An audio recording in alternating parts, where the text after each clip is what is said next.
service. And so what I want to remind you, new scholars, is to have picked up a plain piece of paper, be a good teacher, and fold it over. You can see Janet has done this. So you can fold it over twice so you have quadrants. And you'll notice Dee Dee, who's not here today, poor Dee Dee was just coming back from Spain. So, poor Dee Dee, yes.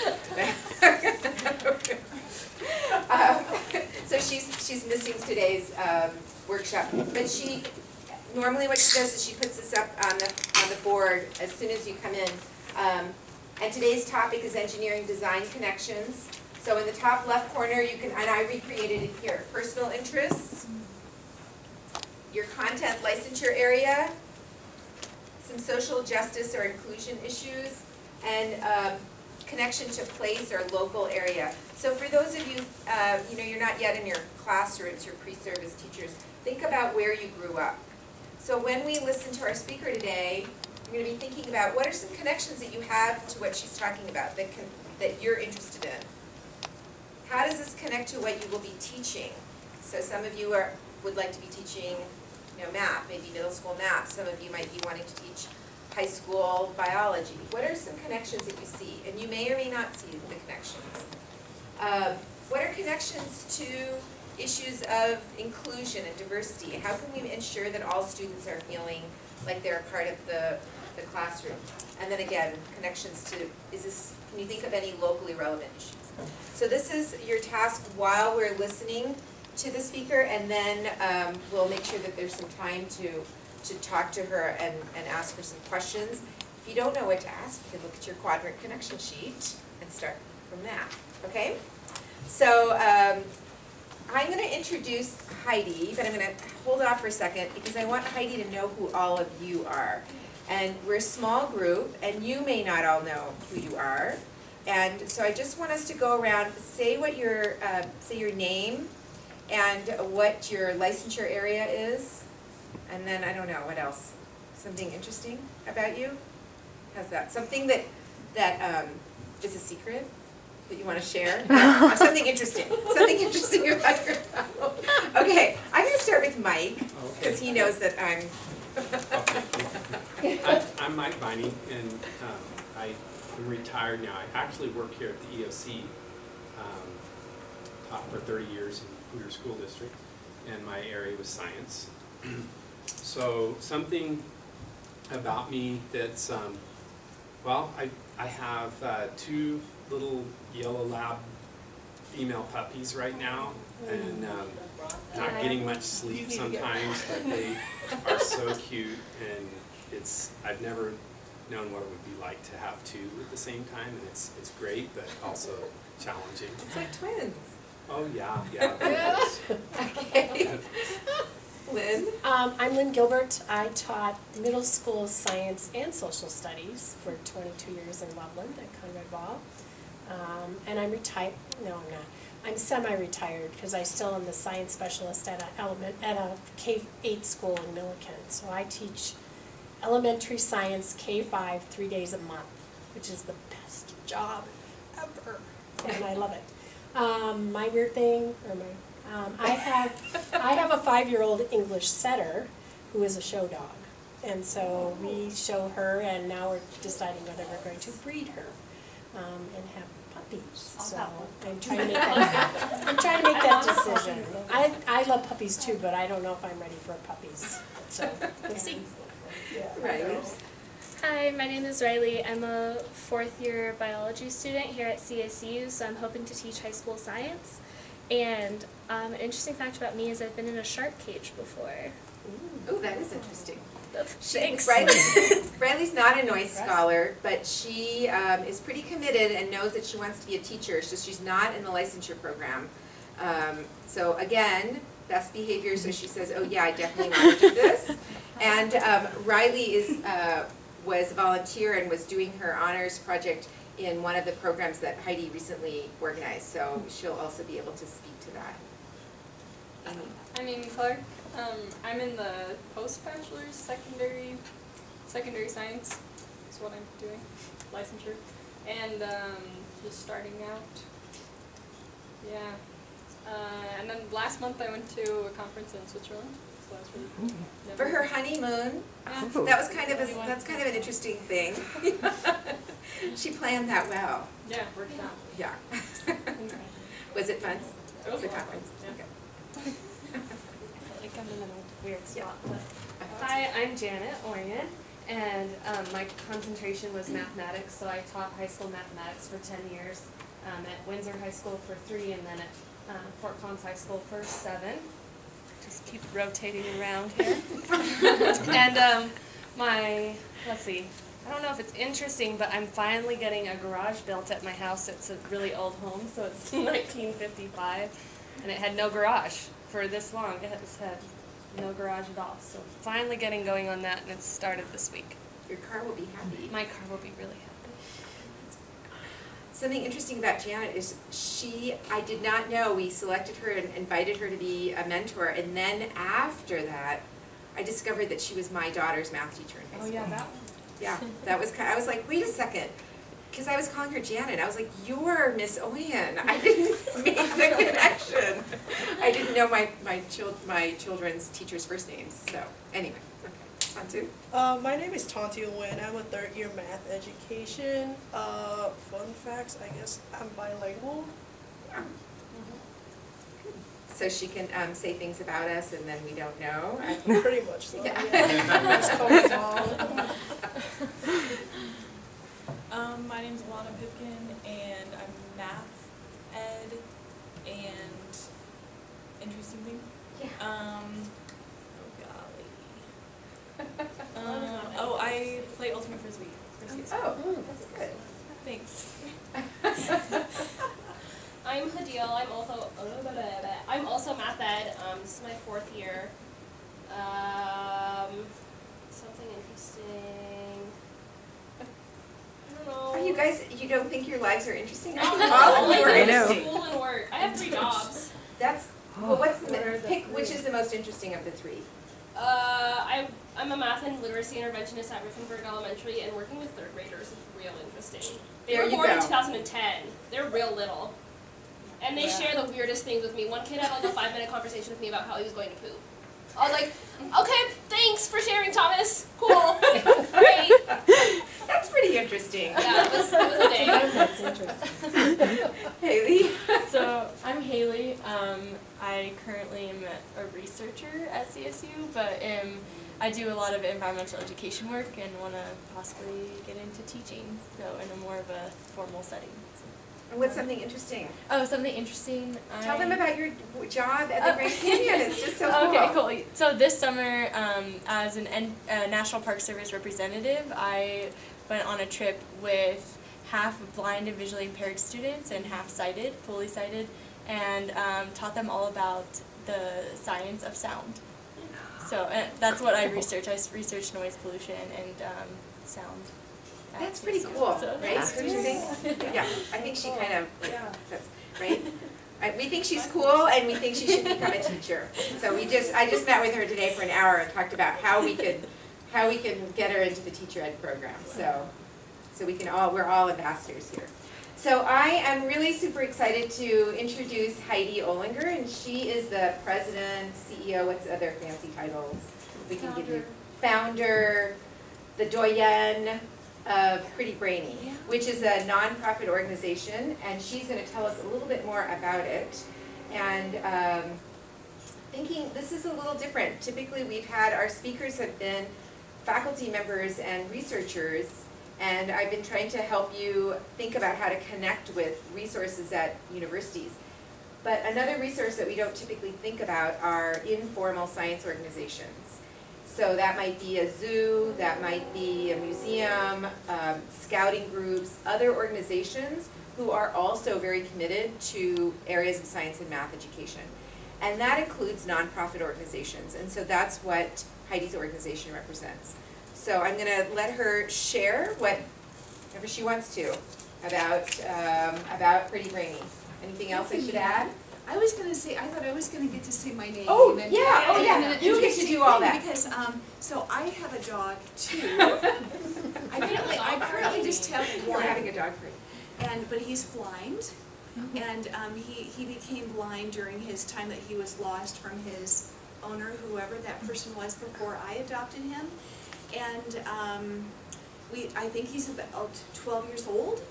His name is Patches. He's a Shih Tzu. He's kind of the Winnie the Pooh of dogs. And yeah, I know, everyone loves him. And when I teach in Yates, I teach here in the Professional Science Master's Program also, and I get to justify bringing him because he's a shelter animal. And I teach in the zoo, aquarium, and animal shelter program. So Patches gets to come to classes. And he's the in a little, students- he's like in his little like baggie, Carrier. the carrier, but it's like, he's so quiet and so unassuming, Yes. and you open it up and he just looks at you sort of. His big eyes and otherwise, I was gonna say, with regard to Janet's garage, I just painted my house black. Oh, then there's silence in the room. Wait, is the outside or the inside? The outside. I know, that's the first question I I know, have. that's what Nina wanted to know It's like- too. it's like a- Yeah, like the I'll dark show you a room. photo afterwards. It's actually gorgeous and I got away with it. And now the neighbors love it too, so that's a little bit about me personally. So, thank you. I am deeply impressed that all of you want to be teachers. And I think that's the point on which I'm going to start tonight because I didn't want to be a teacher. It was the last thing I wanted to do. And I usually don't tell this story when I talk about Pretty Brainy, but I think it's appropriate this evening. And when I had an opportunity to begin teaching, and this was at CU in the 90s, I was recruited to be part of a team that turned what ended up being the pedagogy for writing and research methodology. Our department turned it on its head and really got a huge conversation started at CU Boulder in the 90s at that time. But before I took the post, I had to have a real conversation with my father because I was concerned about the morality of going into teaching. And if that sounds shocking, I had started out school at the preschool kindergarten age with a fabulous educator. And her name was Lois Cashman. She's been gone for many years now, but she served a geographic need for this area of rural Ohio where there wasn't any kindergarten or preschool. You had to live in a certain town to be able to go to kindergarten or preschool. And she saw this need and she created her own kindergarten. And so I went there for 2 years. And so when I started first grade, I thought, first grade will be 2 years, second grade will be 2 years, because I was with Mrs. Cashman for 2 years. But she loved children and she respected us and she taught us, for example, major works of art. And my dad about fell over when I came home and said, he wanted to know what I had learned that day. And I said, I learned about this work called Mona Lisa, and it's by Frenchie da Vinci. And she would teach us, rhythm and major works of music. And this was at 4 years old. She was helping kiddos access a greater vision of the world. When I started first grade then in the public schools, it was heartbreaking. And so that brought about where there were teachers who had gone into education by default. And many of them in this rural part of the Midwest had been grandfathered into their jobs and were not prepared for, and didn't have the imagination and the compassion to be true educators. And so that's why I love that you are all here in this room tonight, because you do. So Pretty Brainy began in part because of that early start I had in public school. And but the true start was when I had a young niece. And at about the same age I was when I started kindergarten, she was piping up with these questions for me that included, Aunt Heidi, when you get to the end of the universe, what comes next? And I was blown away by that she was thinking in these terms. And I thought, I've got to have her sit down and watch Star Trek with me. That'll be the first part of the answer. And then another one of her remarkable questions was, Aunt Heidi, she's talking in this little voice, she's about 5, and she said, I want to start a neighborhood newspaper, but I want to turn a profit. How do I do that? And these were the level of questions she's asking me, and I thought, my question was, how do I keep her as strong and believing in her ideas and loving math and science, curiosity? How do I keep her as strong at 13 as she is now when she's 5?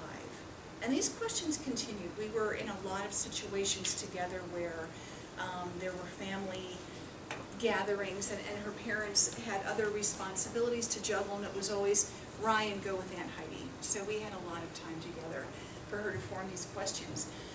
And my needing to find something to address the learning of a little girl with a keen interest in science and math was the start of Pretty Brainy. And so this was, my research began well before there was anything on the market for little girls. This was before Legos even started to experiment with color, and before there were Barbies who were, you know, where Mattel was making a stab at updating Barbies to appeal to girls who were interested in astrophysics or whatever, well before Goldilocks.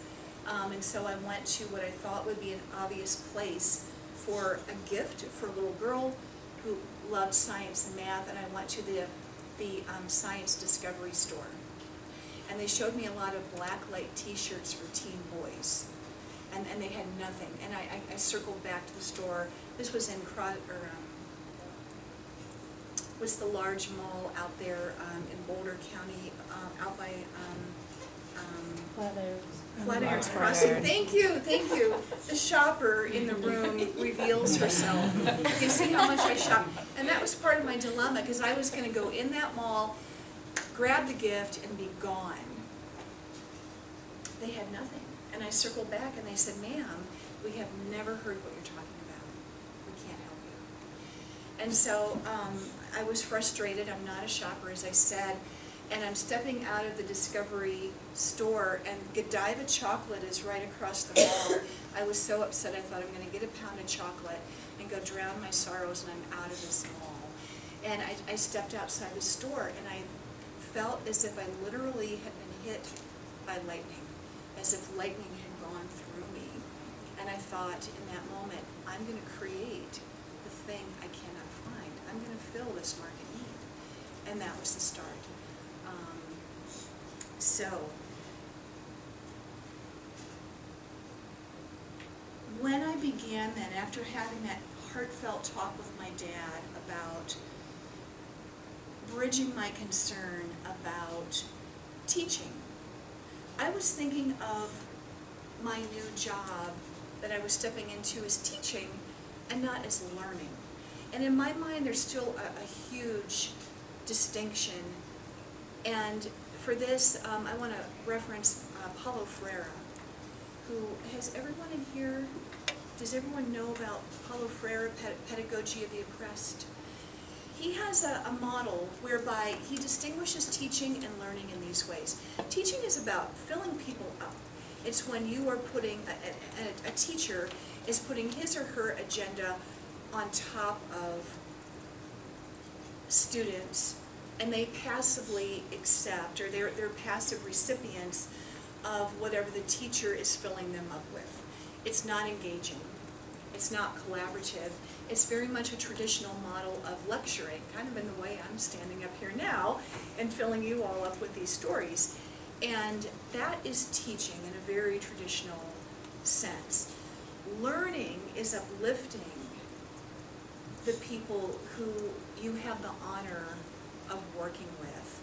And it's helping them not only access information and opportunities and skills building with you, but it's also giving them the means that when they walk out the door and they go to the next class or the next opportunity, they have some skills or insight that they have gained from that time that they have been with you, and they take that with them. And that's how I distinguish teaching from learning. And so I am very much in the learning space. And it is sometimes a struggle when I step into a university classroom and there are students expecting me to lecture at them.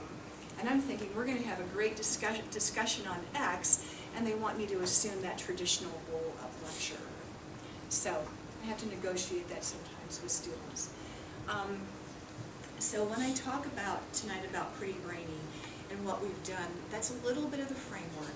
My niece, my early education in the public schools in Ohio, and then this opportunity I had to work with experimental pedagogy and make that great distinction between learning and teaching. So Pretty Brainy then, I started after hesitation, not having founded an organization before and not knowing what that was going to look like, having to do a lot of research.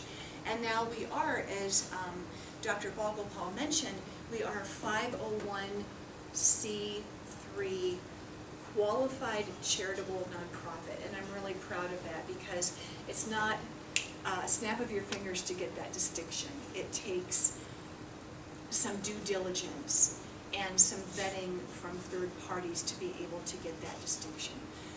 Someone told me in the last year that it takes a nonprofit about 100 years to get its legs underneath it and to become established, and I thought, I don't have 100 years. We have to make this happen now for the sake of the people for whom we work, and so I'll share one of those programs with you tonight. So the program that I want to use by way of illustration is something that Riley knows a little bit of.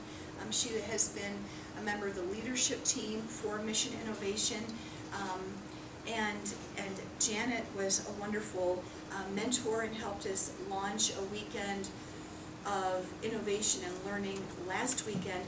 And I just want to go down a short bulleted list of what we include in every program now at Pretty Brainy.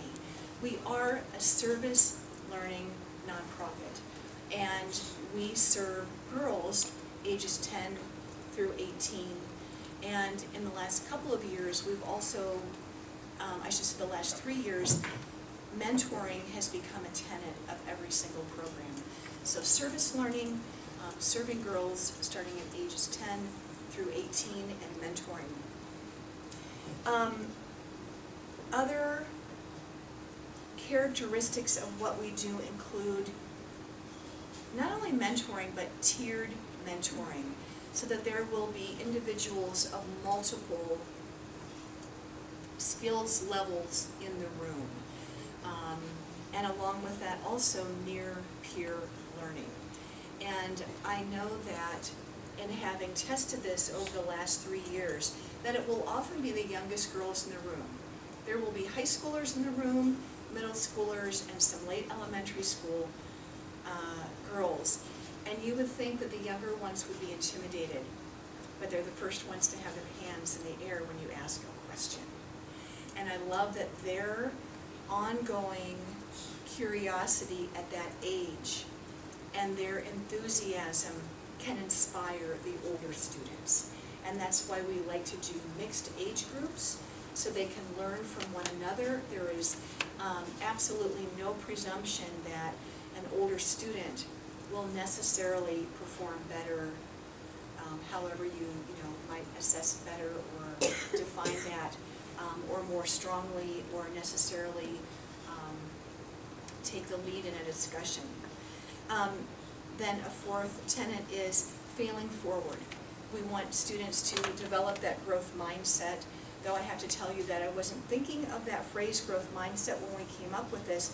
I just realized how much students were gaining from the mistakes they made, and how they were shocked and relieved to learn that some of their mentors had failed a class, or had nearly failed a class, or had failed a test. And this is a real eye-opener for young girls, and then middle school and high school girls who think that, if I don't get at least a B, what am I doing? And they carry those assumptions about performance and about who they are and who they have to be into their years in higher education. So failing forward, failing fast, and growing as a result of it is something that we also stress. And then prototyping replaces perfectionism. Prototyping in service to the learning that they're doing and that the cause that they're serving through their service learning. We like to say that prototyping and pre-greening replaces perfectionism. When I first started to do work with prototyping and design thinking with middle school students, they were all pretty young. It was a group of girls around the 6th and 7th grade level, and I was getting really excited about how they were going to prototype, they were going to 3D print, they were going to serve a cause, and I was really getting up the head of steam. And a 7th grader raised her hand and she said, "But Miss Heidi, I don't make mistakes." And I thought, wow, this is going to be a great week of learning, you know, where they get to learn to loosen their grip, and I get to let go of my assumptions about how exciting it sounds to be able to prototype and not be such perfectionists. And then the last point that I wanted to tell you that we include in every program is that professional skills. The students have a chance to develop their professional skills along with their STEAM skills. And we are a STEAM learning nonprofit, and we take very seriously the art and design at the heart of science, tech, engineering, and math. So I'm going to pause there just for a second and see if anyone has any questions so far about anything.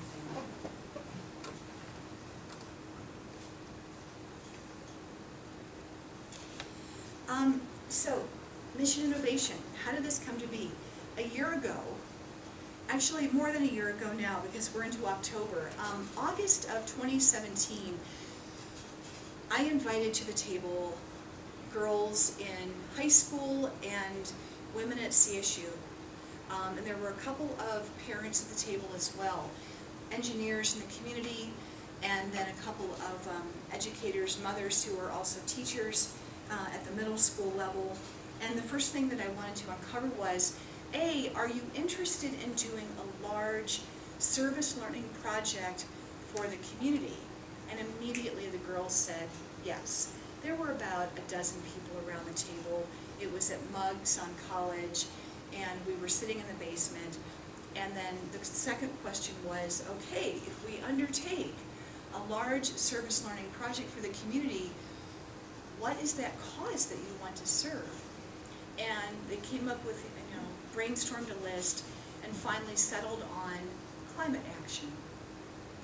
And one of the parents at the table that day then was developing her relationship with the city of Fort Collins, and got wind in early 2018 this year that the city might do a second round of the Innovate Fort Collins Challenge.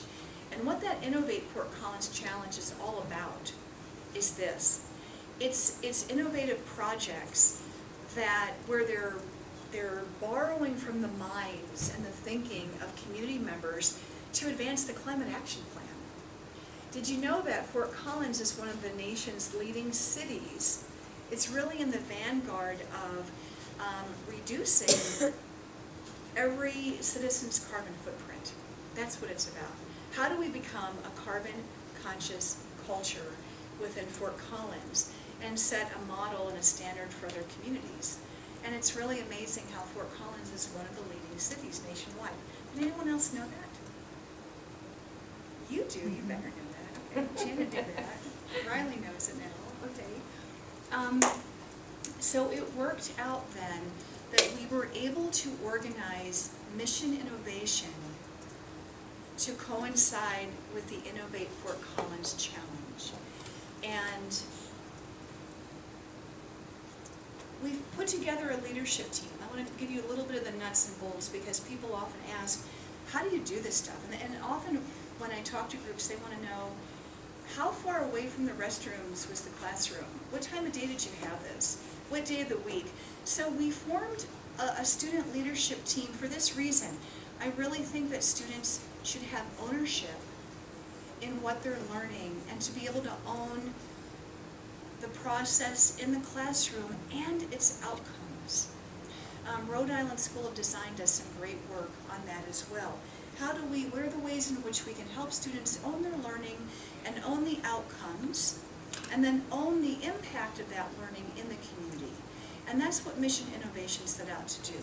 So here's some members of the leadership team from this last July. They took a tour of the Energy Institute here at Colorado State. If anyone hasn't been there, it's north on College. You see like 3 old steam stacks, and that's the powerhouse campus, and that's the Energy Institute. And so, Janet, you taught at Windsor, and 4 of these girls are from Windsor High School, and Lynn was in Thompson, and we have some, Thompson girls in there as well as our CSU students too. So, inclusiveness was a huge part of this. Students owning their learning and its outcome. Who better to ask for how to put together a program of this nature than girls? And they informed what Mission Innovation became. Here's a shot of them then at pitch night for the Innovate Fort Collins Challenge. We had 6 minutes to pitch our idea. There had been originally 19 projects that had risen to a level of competitiveness within the city, and then they winnowed it down to, I think, 7 of us. There were 7 of us that pitched at the Magnolia Theater, and it was so important to me to have the girls there. So even within, 6 minutes tends to go really fast, I could have them stand up and be acknowledged for all of their work over the year leading up to our weekend of Mission Innovation. And that was some of the team members who were able to come that night. And as anticipated, they got a huge round of applause from the audience. So our model for what we did for Mission Innovation, as it has been now for about the last 3 years, is engineering design thinking. And I looked at how other organizations across the country do this, and I thought, how could we not begin and end with empathy? And so this is the model that we use for service learning. It's a process that students gain when they come into a service learning program with us, and they're able to take this away with them when they go to other places. And I'm really happy that one of the former secondary education majors here at CSU took this. She did her honors thesis on this, and then now sees where she can incorporate this into her teaching at Alamos High School here in Colorado. Any questions about the design thinking process? Has anyone used this before in their teaching? Is there ever teaching? What it lets students do is fail forward, to come up with their own ideas, but to realize also that we can't create something, innovate something, develop something in a vacuum. It has to be human-centered. And so for this particular project with Mission Innovation, that client is the city of Fort Collins. The first time we did this about 3 years ago, the client at that time was Habitat for Humanity and a young family, a single parent and 2 young children for whom the students were designing and innovating at that time. So it's very much a matter of, I don't want to mislead students into thinking that they're not able to answer that question, why are we doing this? For you as educators, you always should be able to answer that question yourself. If you give them an assignment, if you hold a class discussion, if you give them a test, you need to be able to answer, why are we doing this? And so keeping everything very much human-centered through this process of design thinking helps students be able to answer for themselves that question, why are we doing this? And it's a wonderful moment when you have a kind of a snarky high school kid who, is kind of cranky and saying, why are we doing this? Be ready for the answer when they say that to you. What I also like about the design thinking model is that there are a lot of things about the scientific method that it incorporates. Students research as part of this process. They realize that their first idea is not their last idea. They are, by this process, necessarily failing forward, retesting, re-researching, returning to the drawing board, prototyping an idea, getting feedback, again, from the community members, and testing again, and being able then finally to articulate what they did, why they did it, what went into their decision making, who their client is, and how they're addressing that constituent's pain, and then to be able to intelligently talk about, these were our research numbers, this was our research process.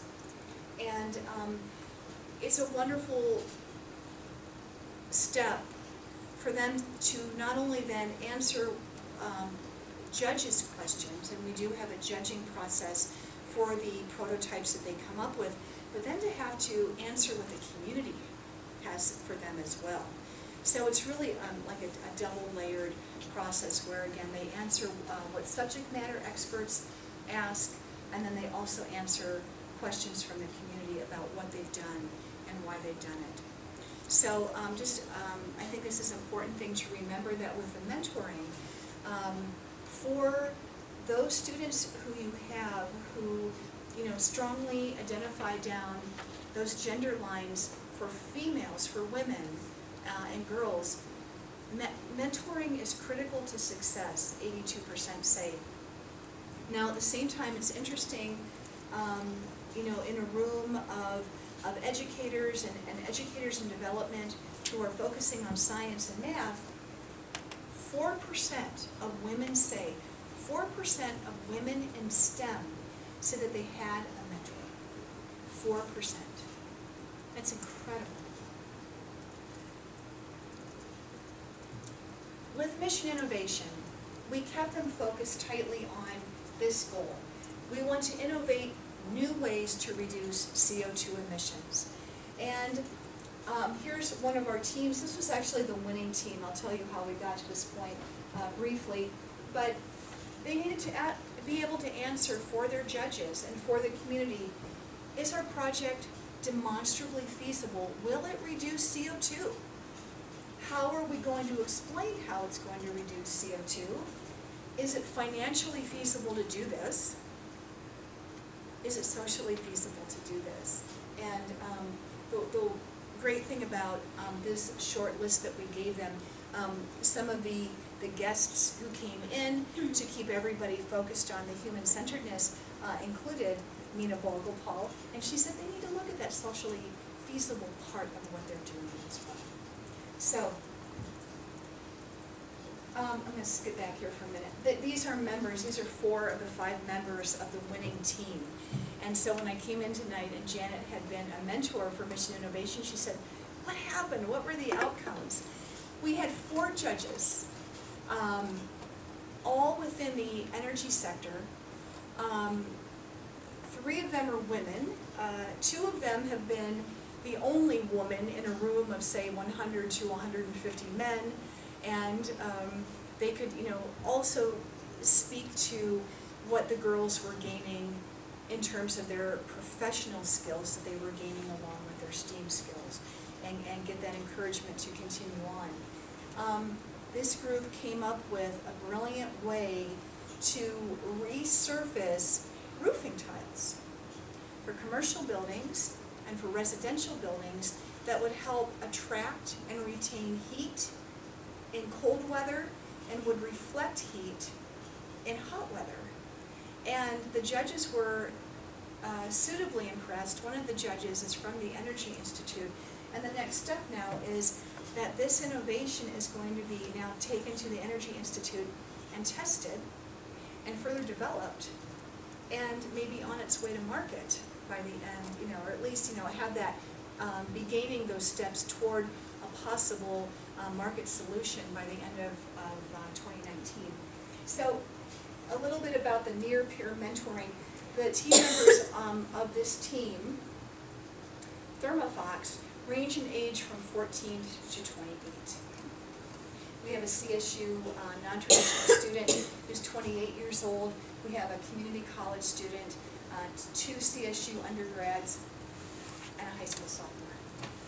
So, and they learned a lot from each other. And I have to say that, you know, verbally and in terms of speaking up for the group, the representative on the team ended up being the youngest member of all of these, the high schooler. So, I wanted to put this up here quickly. They did not know, I don't think any of the young women or girls knew what they were getting into, that they were coming in and we were going to give them the chance to work with a real client. I mean, you say this on your website, you put it on the poster, nobody reads your collateral, right?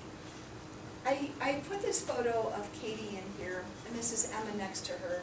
So a high schooler and a community college student who's in the Bridges to Baccalaureate program. Katie called me. We were getting ready to start. We were 2 minutes away from launching Mission Innovation Saturday morning. And she rang and said, I can't come today. Am I going to miss anything? And I said, yeah, you're going to miss half the program. And she's like, I signed up a friend too, but she can't come. Can I get a refund? I said, no, you're way too late for that. No, there are no refunds. And can you come tomorrow? And she said, yes. I said, okay, be here at 7:45 in the morning. And she came in and she thought we were going to have a bunch of booths and she was going to wander around the booths and maybe talk to some people about a STEM major. And she was like, oh my God. And she got into, she's like, oh my God, I had no idea. I had no idea what I was getting into. And so we have her on video. After her team, ThermoFox, won the challenge, she called her mom.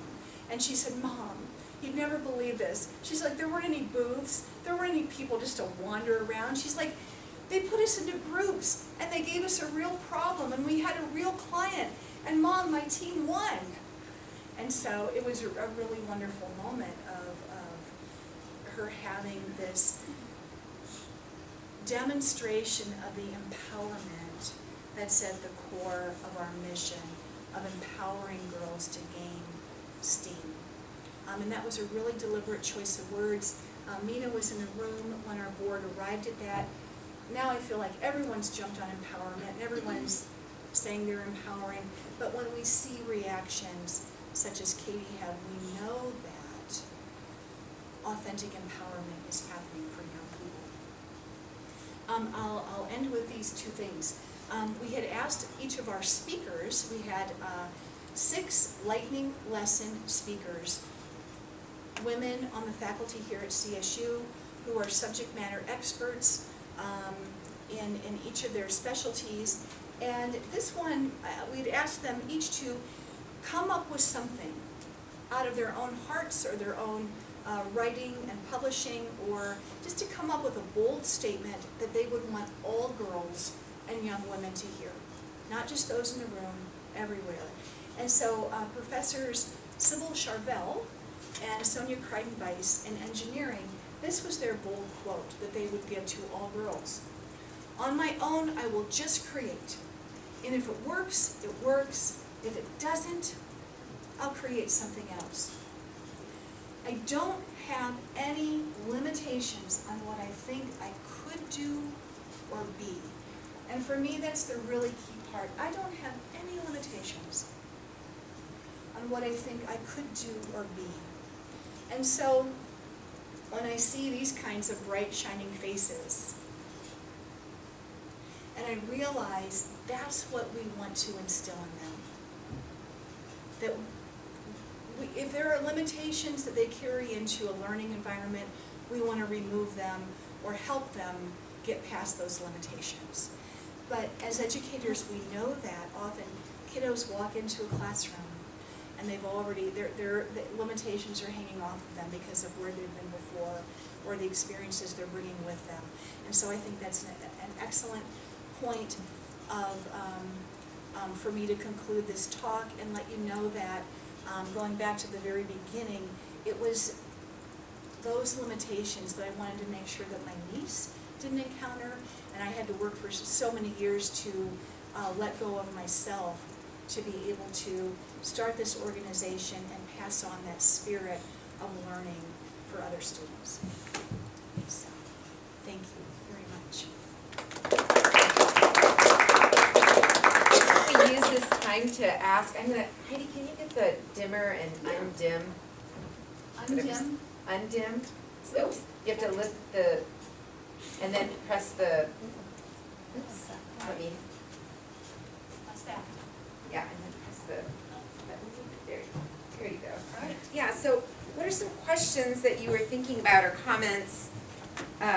Thinking about a nonprofit organization that has a really clear mission and a clear structure, and you all are future science and math teachers. What are some things that you were thinking about in terms of the content that Heidi was presenting? Either how you might collaborate with the nonprofit or how you might recreate some of the things in your own classrooms. So I'm curious of who your clients were and what the sort of problems they were presented with in these groups. Well, this most recent one, the client is the city of Fort Collins. And so the project is continuing. So we had our weekend of innovation. Now the development of these prototypes continues. So the city of Fort Collins, and then as I said previously, Habitat for Humanity and the young family who received the home. And for that one, the girls had been given a problem statement from the world of engineering in which they had to improve the safety and energy efficiency of lighting in a Habitat home.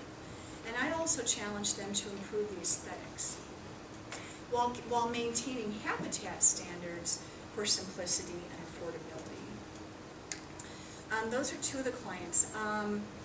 For a different one, we had an array of clients because what we asked the students to do was invent prototypes to address health and wellness dilemmas in the community. And so we didn't have a clear client for that one because we really wanted the students to be able to own their each individual invention, if you will. And we had a small enough cohort of 14 students, and we had 14 really strong ideas. And we thought, okay, for this one, we're going to each let them pursue their own invention. And as it turned out with that one, we've had one student who's working on the patent process for what she invented. Another one formed an LLC. A third one just grew her moxie and developed her confidence so much that she took what she learned about coding and prototyping with us, took it back to her former middle school and taught the program to middle school students there. A fourth one gained a full ride scholarship to Rochester Institute of Technology. And that was after she had given up on engineering because in high school, her freshman year, she was so excited to take all these electives, and behind the teacher's back, the boys were chucking her prototypes in the trash. And at the end of that semester, she dropped out of engineering. 2 years later, her mother signed her up for our program in engineering, and that's when she came back, and now she's at Rochester. Yeah, I have Mike. two questions. Yeah. The first question is, what's your process for selecting students that are in your program?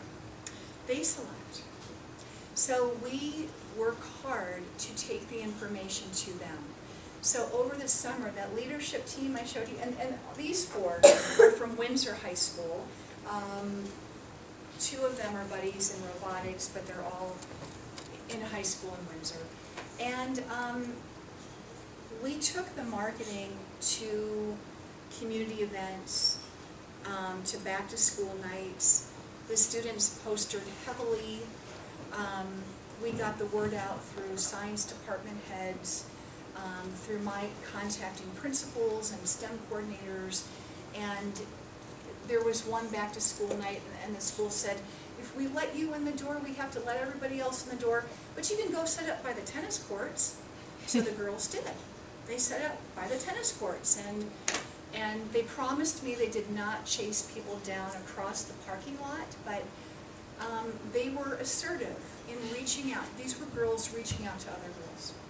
And then my second question is, if there were a student that had a project that had already been pretty well developed, but was still ongoing with that development, are there any resources that you could provide a student like that? So for Mission Innovation, when I wrote the grants, and I'll reference the grant that I wrote for the city because we had to, it was not an easy grant process because of the multiple stages. When you're working with taxpayer dollars, there's a lot of due diligence, and rightfully so. And so for that one, I built in, actually during the pitch, we had asked for a certain amount of money, and I stood at the microphone and said, if you increase, we're scaling this program, and if you scale your support, we'll be able to support demonstrably feasible prototypes for reducing CO2. We'll be able to support them through the end of 2019, and that's what. Because I have a person in mind, but I just wanted to see what you. It's a matter of funding. It's a matter of finding the right mentors to help champion those through. And in this case with Mission Innovation, it's the brilliance of the Energy Institute saying, of course we're going to help develop these ideas forward. We have expertise. So what if this person already has a couple of mentors, but maybe you would add mentorship that would be different than what she's getting from those mentors? Like what, you mean in terms of expertise or in Yes. terms of, I think, in that case, if I had a student who came and had an idea, had something in development, I would want to find who that subject matter expert was, or who that organization is to help her move that forward. Definitely. Who, it could be somebody embedded in another corporation or something. Because I think all the guidance that she's getting right now are from researchers here at the university, but the project itself goes beyond just the research. Sure. And could probably be a real product. So that's why I'm thinking this. Yeah, first of all, I would say before she shows it to anybody else, make sure that she has some protections in place.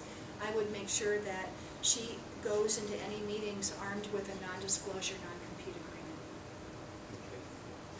Okay. Actually, Heidi's mentioning something that makes me think about, teachers don't think about that. We don't actually protect our intellectual property. Yeah. We hand things out for free. We have websites. I do too. On our Noyce website, all of the activities that I come up with for the second hour, I post them on there. I went to an NSF conference and handed them out to people. But I've never gone and seen engineering designs or architectural designs that are just free online, right? And so, in a sense, in one sense, there's a dilemma because we want to, in a sense, ethically maintain that culture of, sort of openness and collectivism, right? Where we're sharing and it's not about, the money and thinking about intellectual property. At the same time, we want to prepare our students, or like the young women who are in Heidi's program, to be ready to compete with the rest of the world. So they're not feeling like, oh, I do all this work and then the boys in the back of the room are checking my prototypes. Yeah. And so it's sort of this dilemma, and it's something for us, to think about how we help our students think about this. I think it's hard because it's also a moral dilemma because you almost do want to share it out so that all students have access to that Yes, content. exactly, But right. then it's like your own. But you can put Right. a statement on it. You can put a copyright statement at the bottom of your handouts. Right. I do that. I've seen people put copyright statements on their slides. One of our competitors at the Innovate Fort Collins Pitch Night did that. I thought, good idea, buddy. I wish I would have thought of that. You might have noticed that, I'll go back here, we're a registered trademark. Pretty Brainy is trademarked. Empowering girls to gain steam, trademarked. Dragonfly mashed up with the infinity symbol, registered trademark. These are assets. Again, that was part of my strategy of getting this organization up and going. Because have people tried to knock this off? Yes.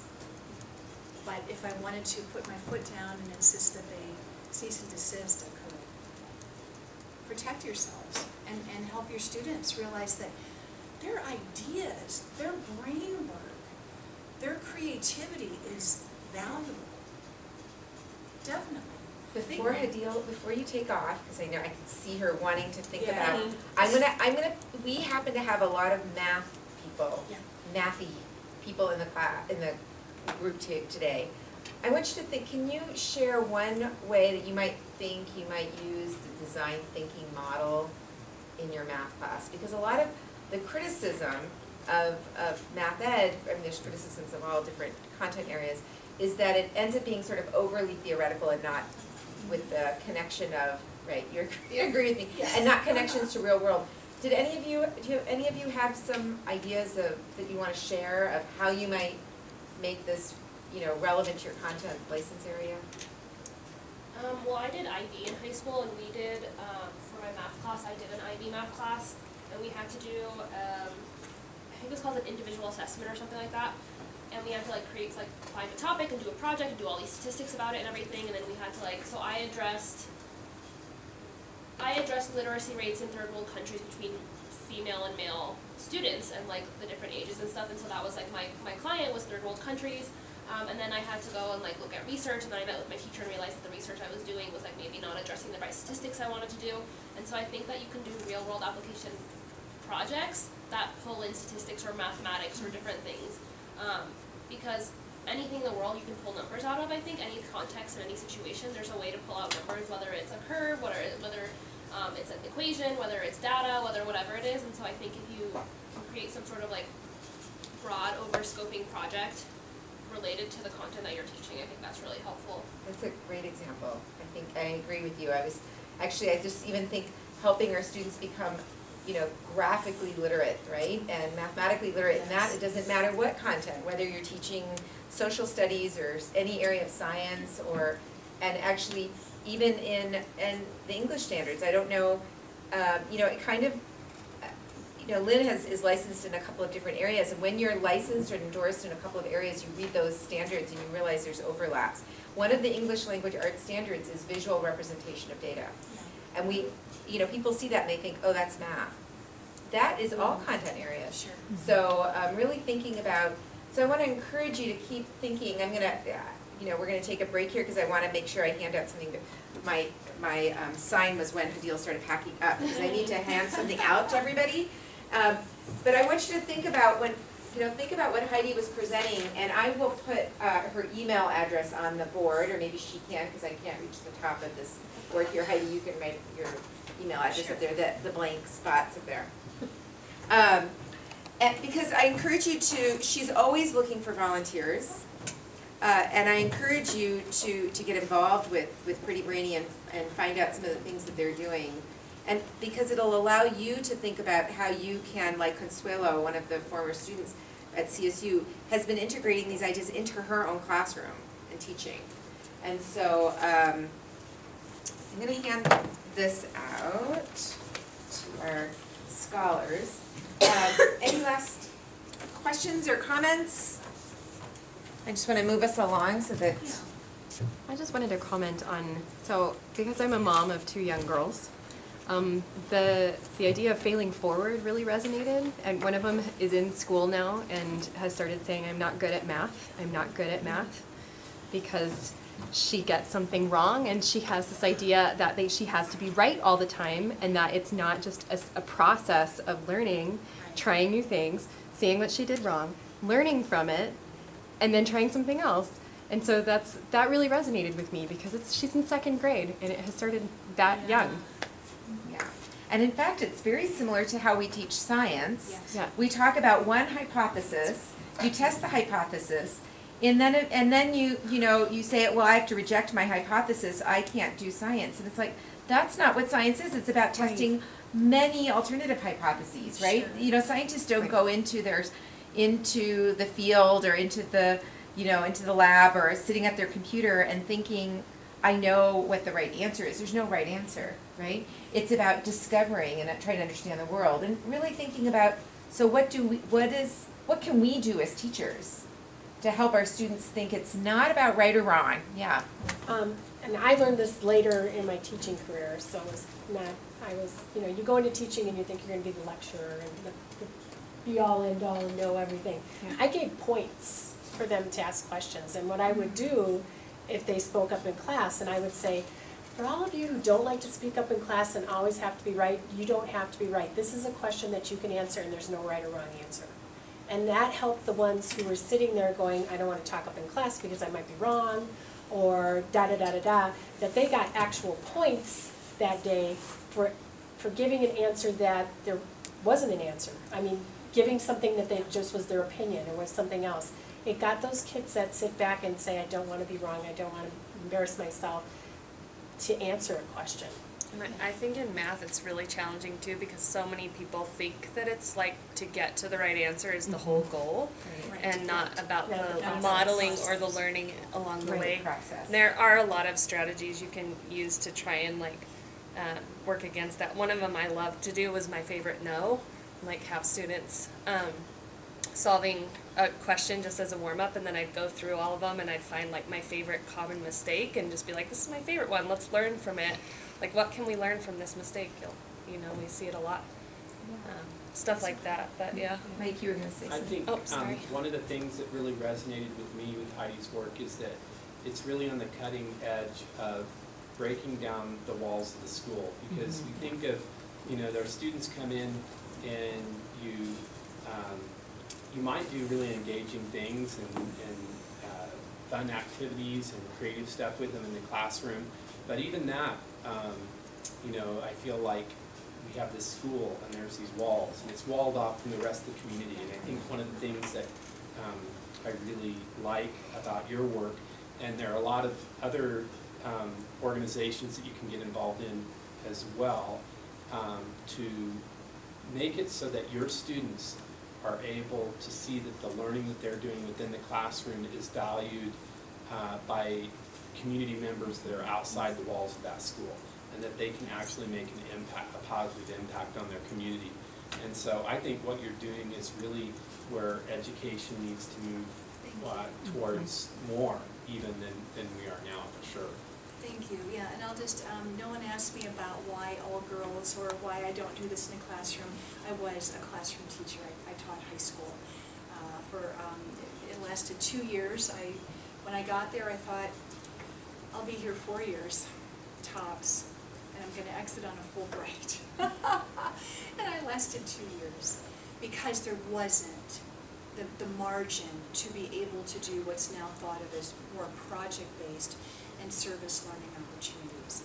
So that's why I created an informal learning organization, and to go to why all girls. I get that a lot. Or rather, when I do get the question, it's a quite sometimes angry and loud question, and it goes back to what we were saying a moment ago, Lynne's idea about give them points for speaking up.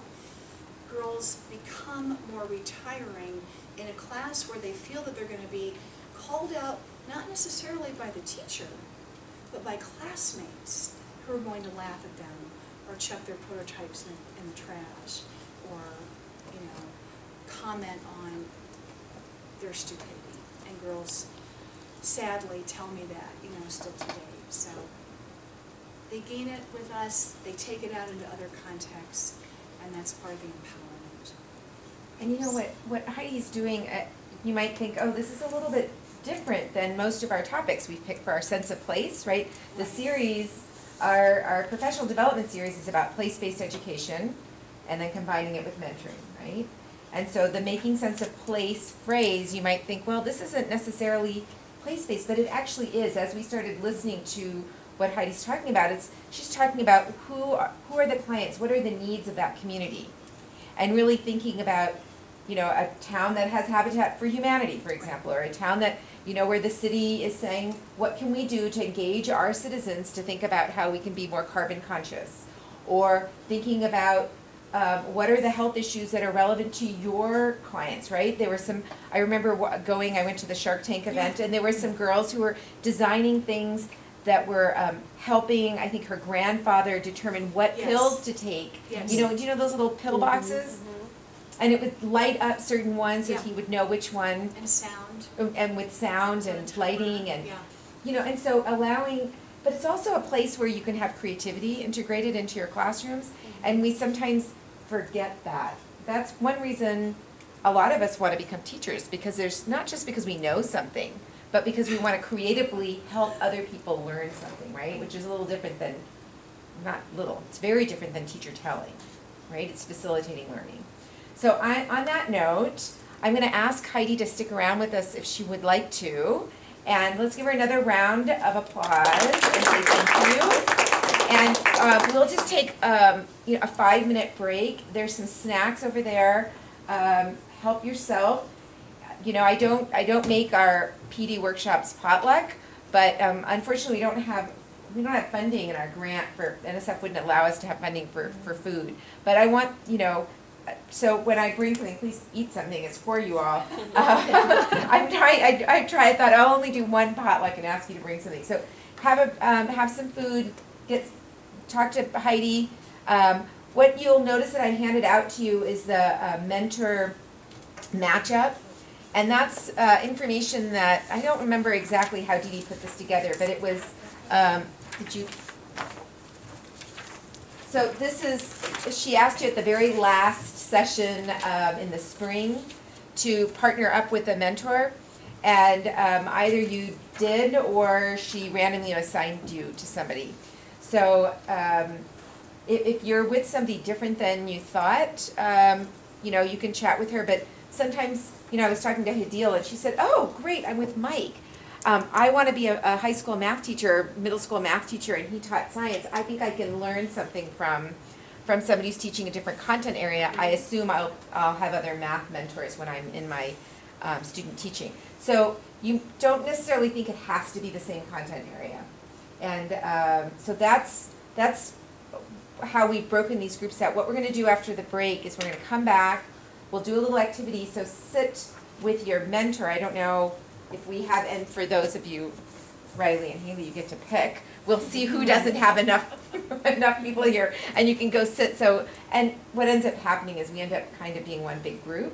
But let's see if we can. I want to make sure that you have a chance to get to know your mentors. So that's what our task is. When you come back, I will then tell you what the task is. If I tell you now, you will forget. So go take your break. We come back, and I'll erase the board so we can use that. Just gotta get up and move. Yeah, exactly.